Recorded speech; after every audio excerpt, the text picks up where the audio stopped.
Long ago, in the beginnings of time, legend has it that spheres of volcanic rock, perfect in their roundness, were launched from some distant part of the universe and fell in the region of the Keys in Costa Rica.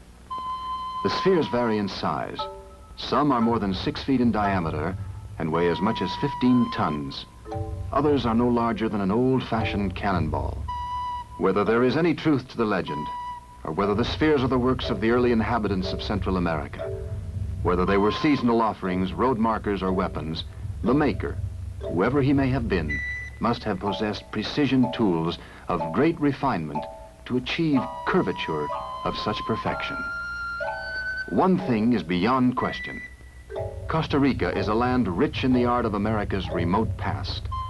Here met and mingled 3 cultural currents which produced no monuments of heroic scale, but which have left examples of a vigorous and refined creative talent that took maximum advantage of the possibilities offered by stone, potter's clay, and gold. To simplify classification of the currents, we shall identify them with 3 basic civilizations, those of the Huetars, the Chorotegas, and the Bruncas. Each represents a composite of migratory tribes led by a restless spirit to wander in all directions, tribes who at last settled down in Costa Rica. After the Spanish conquest, they became fused with a new element, Iberian farmers, who were quick to exploit the fertile soil of the land they called Costa Rica, the rich coast. The resulting nation is an interesting model for mankind. It has no army and no illiterates. Nor has population growth become a problem. The inhabitants do not yet number 2 million, and most of them are gathered in and about the capital, San Jose. The National Bank guards in its vaults, both as a metallic reserve and as an artistic treasure, gold ornaments of extraordinary craftsmanship, whose forms repeat with variations motifs derived from sculpture.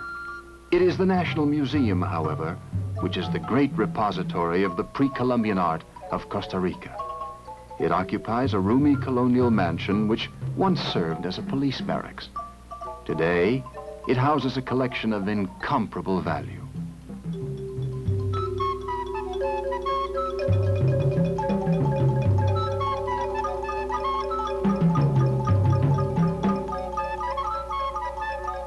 The greater part of Costa Rican territory was occupied by the Huetar culture. It spread over the whole of the Atlantic slope and the Central Highlands. The first stone sculptures date from the first 3 centuries of the Christian era. Goldwork is more recent, coming from the 14th century and after.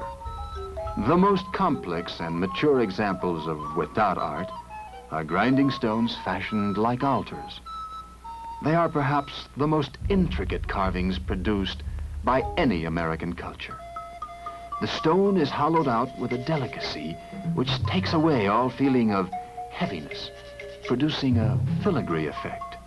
Lizards, monkeys, severed heads appear as symbols of fecundity or fertility. A large-beaked bird is a common motif.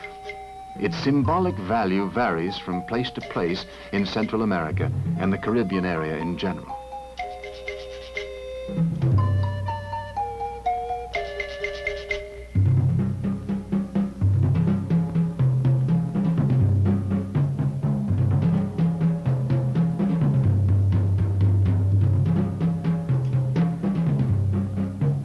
The Huetars produced remarkable likenesses of warriors and priests. At times, the portrait is individualized. Here we have a soldier with a twisted nose and perhaps a hair lip.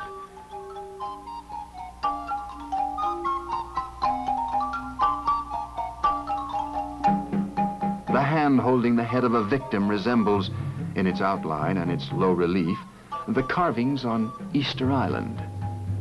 Similar resemblances are presented by this fertility figure. One can but wonder whether the Huetars may not have ventured across the Pacific to Polynesia. Not all faces are similarly impassive. At times, they display ferociousness.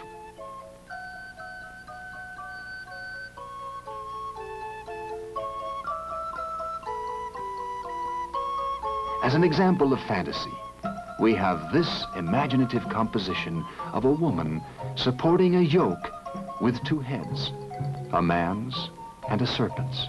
The Huetards here show us in precise and minute detail the bonds on the hands of a prisoner condemned to slavery or death.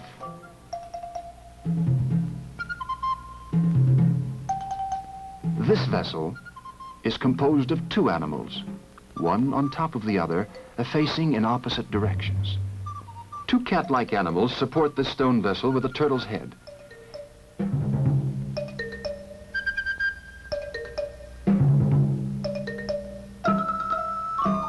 Here the sculpture exudes grandeur, but is the figure a man or a monkey?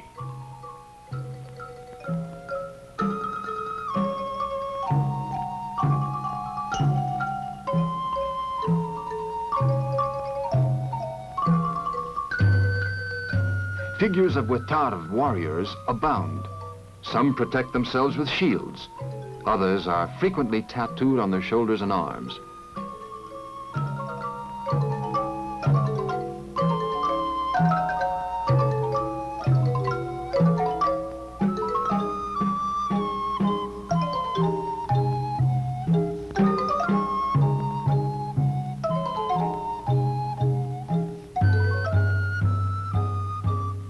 This personage attends to his physiological necessities while staring off at the horizon.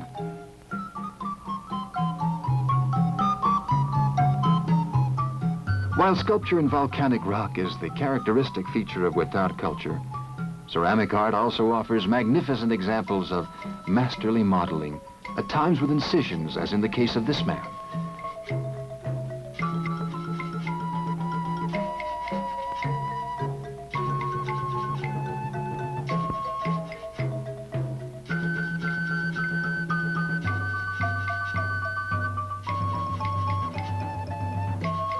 This perfectly formed boar in reddish clay shows profound technical knowledge.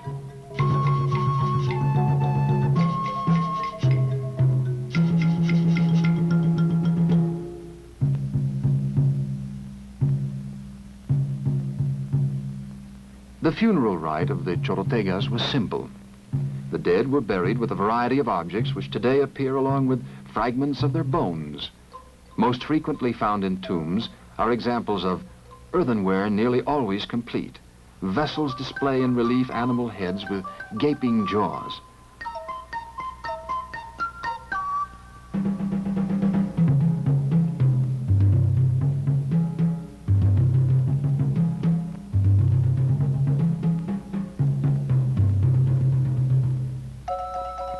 Commonest is the jaguar. The hind legs serve as feet, the forepaws as handles. As a rule, these vessels of red earthenware have a cream-colored slip decorated in black and red with motifs of obviously Mayan origin in numerous variations.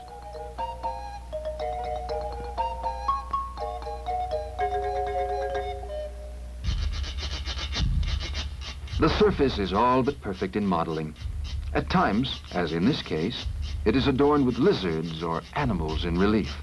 Some vessels, without relief, are marked by incisions.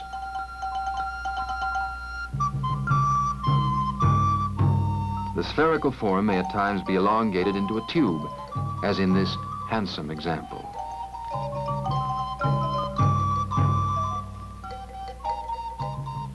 This figure of diabolic expression seems to be an animal, perhaps a jaguar woman.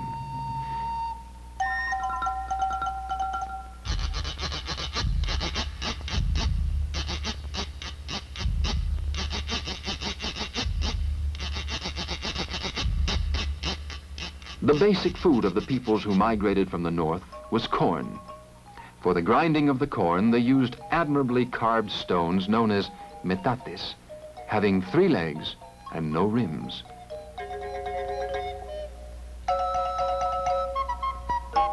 Of a similar nature are these stones carved in the form of heads, sometimes human, sometimes animal, all conceived with extraordinary imagination and a wealth of expressive detail. A tribe which migrated from the south brought to the Diquís region sculptural concepts characteristic of the statuary of San Agustin in central Colombia.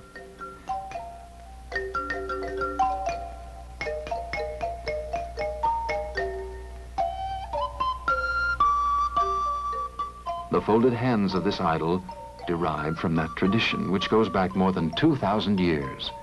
Volumes and lines of carving are very closely copied as regards teeth, hands, and feet.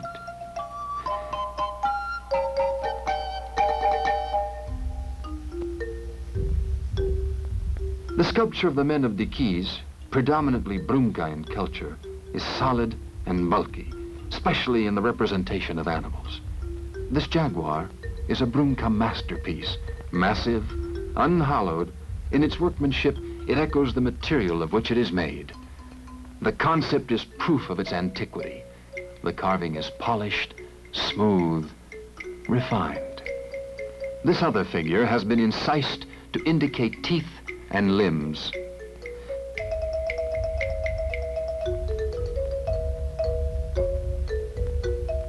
The narrow Brunca view of stone is clearly evident in this bird, and still more so in this crocodile, which in view of its broken form may have served as some sort of tool. As points of digging tools, lances, or other weapons, these bird beaks, probably deriving from the toucan, are suggestive examples of utilitarian art.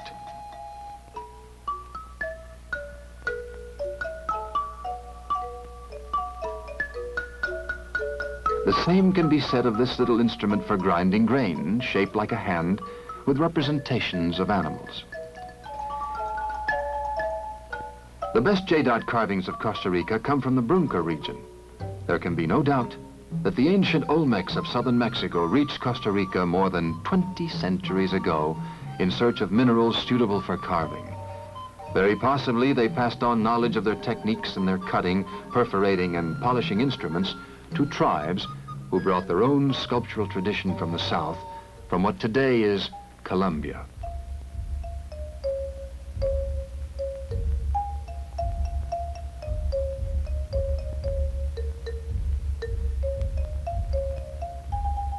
Ornaments are generally found in graves, as we see in this reconstruction of a Brunca burial site in which, alongside human remains, there is a vessel and gold objects.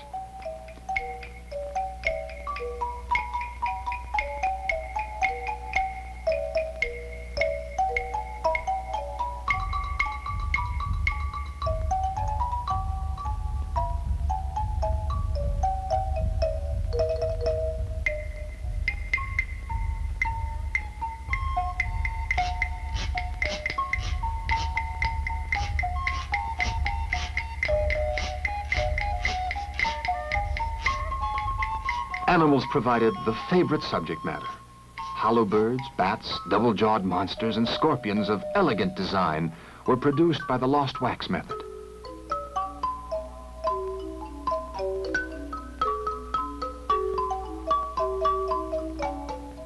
In contrast with them, we have featherweight plates, crowns, and splendid head ornaments in which gold has been delicately hammered out to the thinness of paper.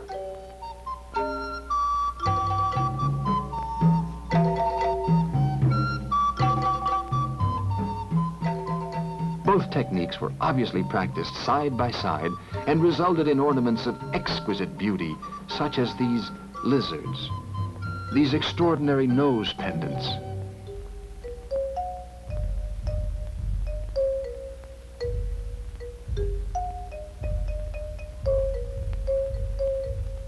This lobster of masterly conception, or this god in the guise of a deer, a genuine masterpiece.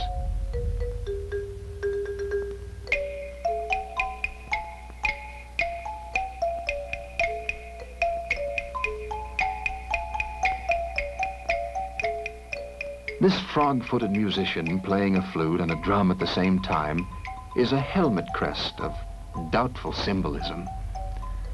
The animal world held the preference, however. Tribute was paid to the crocodile, not only in stone, but also in gold.